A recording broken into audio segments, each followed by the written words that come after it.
I think the last, kind of smash the glass, press the panic button move that he kind of has is maybe firing Kellen Moore, who he was saddled with. I mean, Kellen Moore was in place before he got there, and he can objectively make the claim that, hey, look, I'm an offensive guy. This is, look at my pedigree, look at the ring on my finger, and you never let me run my offense. I had to do this thing with Kellen Moore, and I'm not encouraging or advocating firing Kellen Moore. But you know what, Mike, dude, go out swinging. Like, don't just sit here and watch this pitch. Take play calling back, and if it doesn't work, fine. But at least you can live with yourself knowing that you gave it your all. But if you're just going to stand by and watch Kellen Moore drive this thing into the ground, then maybe you weren't the dude who was supposed to be here. Sean Payton might have been onto something. Kellen Moore was almost the Dolphins head coach. If week one's any indication, they made the right decision on their head coach. And Dan Quinn was almost the Vikings head coach, and they did a great job in week one with their coach. So the Broncos, not so much, even though Quinn was close to going there. So my question is with Jerry Jones, you mentioned the team culture being a big issue, that he continues to reach on some players in the draft with off-field issues, Sam Williams being the latest one in that in the second round. So is that something that you think is going to be a big issue for the Cowboys, too, in terms of player development, trying to rebuild this roster, especially with some of the suspensions we've seen being handed down now? The Cowboys have avoided the suspension bug this year. Obviously they generally kind of have somebody for something or another. Sam Williams, I think, has done all the right things so far. And for what it's worth, Micah Parsons, obviously that has worked out. There are obviously a number of examples that have burned the Cowboys, but there have been examples of players who had no character concerns that worked out or didn't work out. I mean, it's the second round is all about, I would say value. It's all about trying to get immense value for the Cowboys. You can look historically at all of their second round picks. They're trying to get a second first round pick. This guy's really a first round pick. He would have gone in the first round if not for X, Y, or Z. They've done that for years. And Sam, I think, is going to be fine. They needed to do that. They said that they didn't draft for need. Their first three picks were an interior lineman, a pass rusher in Sam Williams, and a wide receiver. Well, in the offseason, they let Lyle Collins go. They didn't re-sign Connor Williams along the offensive line. They traded away Amari Cooper, and they couldn't get things done with Randy Gregory. They literally addressed all of their needs. And so they spew this out like people don't have access to the internet. And don't have like all you need is Wikipedia, and you can figure this out and put this puzzle together.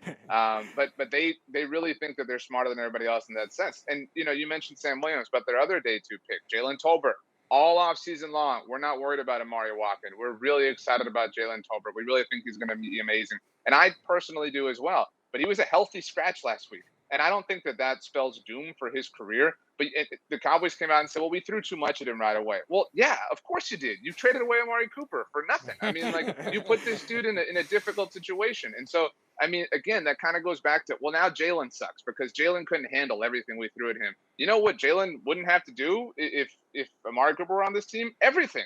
If Amari Cooper were on this team, Jalen could come along at a slow, normal pace.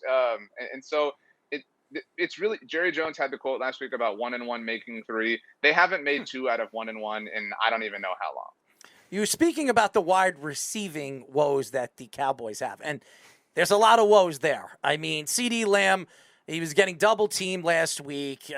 He didn't look very, very good. You have Amari Cooper playing over there in Cleveland, so sayonara to him. There really is no second wide receiver. You lost Wilson as well in the offseason. He goes and heads over there to Miami. There is nothing there. There really isn't. And now, without Dak Prescott, who do they have that could throw the ball to, obviously CeeDee Lamb, and then throw it to these rookie wide receivers that are just growing into position? So where are the Cowboys at? Why don't they go after Denzel Mims? Why don't they go after one of these young wide receivers that are become available on other teams? You could have gave the Jets a 4th round draft pick and added Denzel Mims, and a guy that I believe could be a significant piece to the Cowboys offense, and he's very good. I'm telling you, as a Jet fan, the Jets are stupid not having him in the game. Why aren't the Cowboys doing something like that, making a move for a Denzel Mims for a 4th round draft pick? The questions you're asking are all headlines from bloggingtheboys.com over the last few months. Yeah. I can't answer that. You asked who's the second player. It's Michael Gallup. That's the guy. He's not playing right now. But again, yeah. I know, but that's the thing. Like they're continually relying on being the exception, on being the 3 out of 1 and 1. Don't panic. Don't worry about us not having receivers. Michael Gallup's he's coming back from a torn ACL. He's going to be amazing. And he might be right. Like there's a world, there's a timeline or a multiverse where Michael Gallup returns and all of a sudden, goes off for 200 yards a game. That's possible. It's also possible that because he tore his ACL last year, he kind of needs some time to get back into the groove of things. They signed James Washington. Whoa, watch out. Super awesome dude in Pittsburgh. But, he really didn't have anybody to throw him the ball. Thank God we have Cooper Rush because now this dude's really working with something special. But to that point, James Washington was a big part of their plans, the way Jalen Tolbert was. James Washington got hurt on like the 3rd day of camp. So you would have thought they would have said, hey, you know what?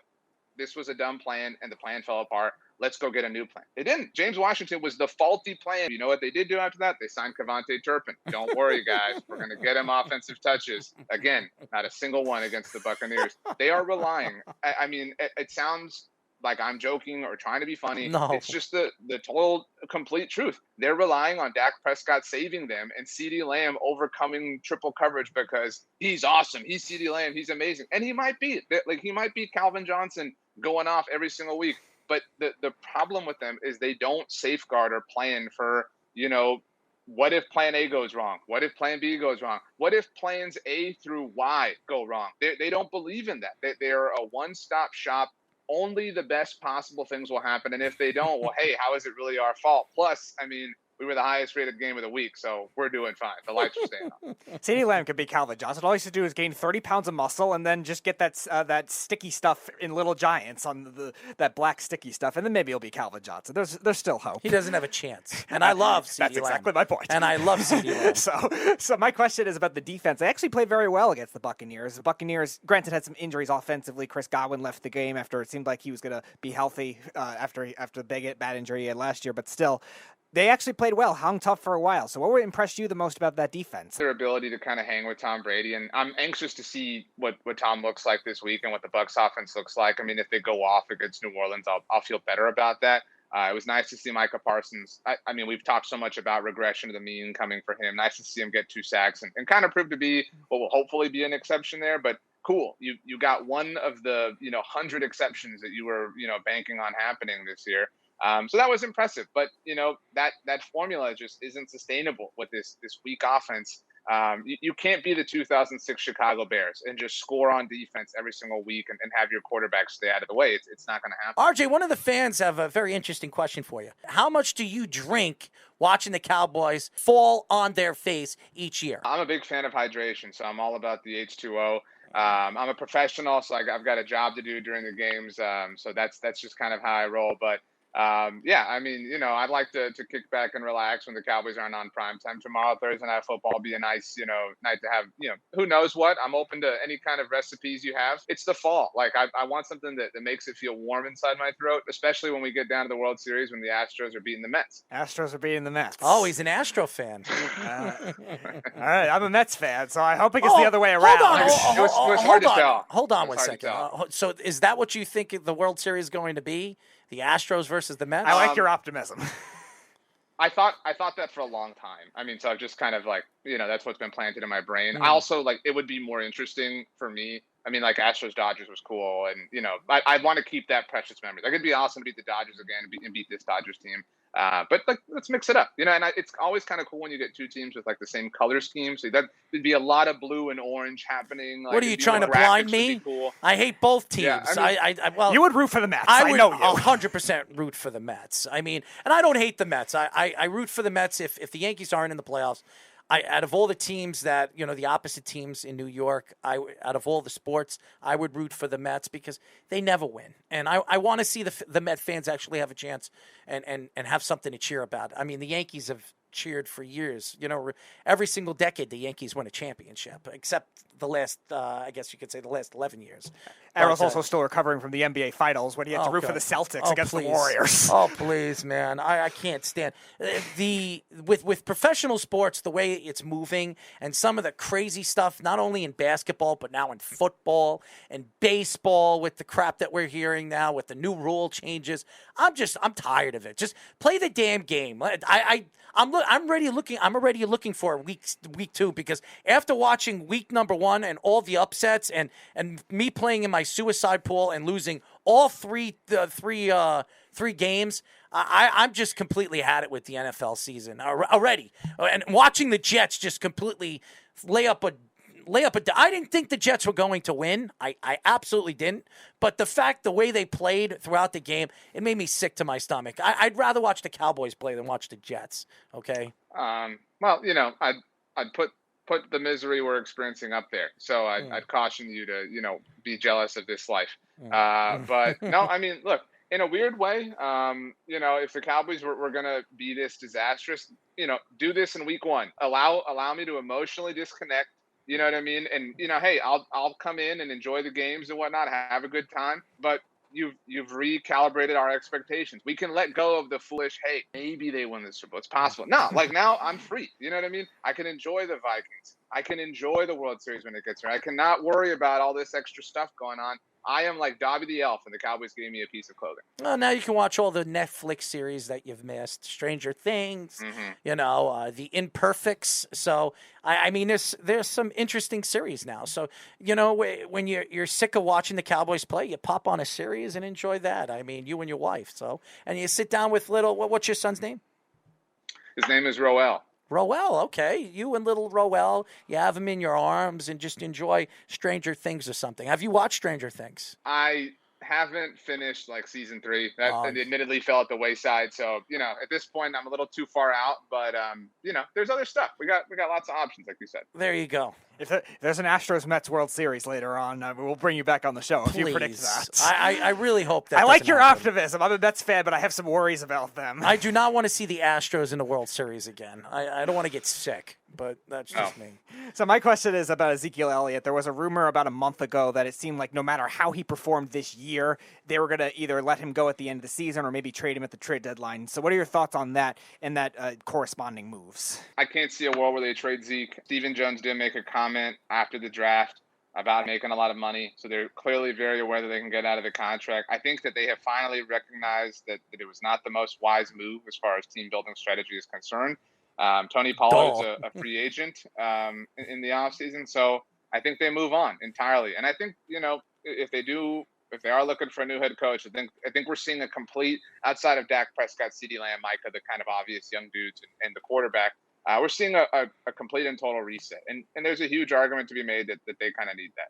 Well, RJ, we really appreciate you joining us, and I'm going to write a letter to Jerry, and I'm going to ask him to hire you as the GM because I think there's a lot of emotion coming from you, and I think you have a little bit more understanding on how a team should be run because for some reason Jerry Jones has his up his rear end and he thinks that, hey, you know what, I'm going to pull out some daisies here and this is going to work and that's going to work and hey, maybe we'll win we'll win the Super Bowl and maybe I'll put my football team into the MLB and try to win a World Series. I have no idea what this man thinks, but there's a lot of craziness coming out of that man's mouth, and unfortunately, it doesn't bode well for Cowboy fans. But thank you for joining us, my friend.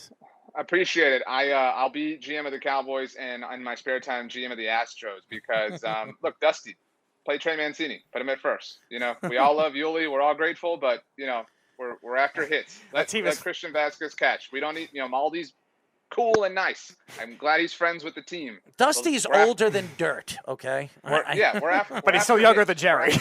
I appreciate you guys having me. I hope you enjoy the fall. It is a fun time, obviously, even if your teams like ours are disappointing. So health, wealth, and happiness to you guys. Absolutely. You too and your son and your family. Say hello to your wife. And by the way, we'll get you on before the season's over. Maybe the Cowboys prove you wrong. Maybe they do win a couple. Now, just remember, Astros Mets World Series. If that happens, he's on.